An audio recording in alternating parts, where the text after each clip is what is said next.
That's Uncle Mike 392, and I'm waiting on this train. This train is the longest train in American history. Look at this. Check it out. Goes all the way up there. We've been waiting here for a while, man. This is the longest train I have ever waited for in my life. In my life. And I'm 66 years old.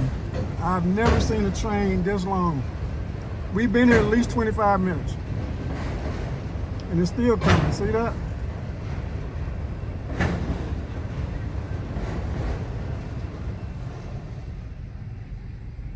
Check it out.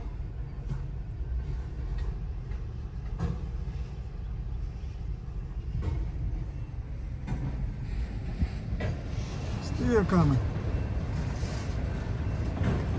I waited at a lot of railroad crossings in my life, but nothing this long. Nothing. I think it's coming to the end already. I think I can see the end now.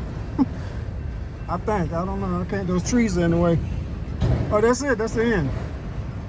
Finally.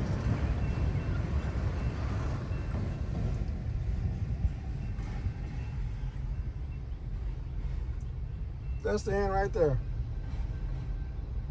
All right, guys, let me go. I'll see you guys on the other side late.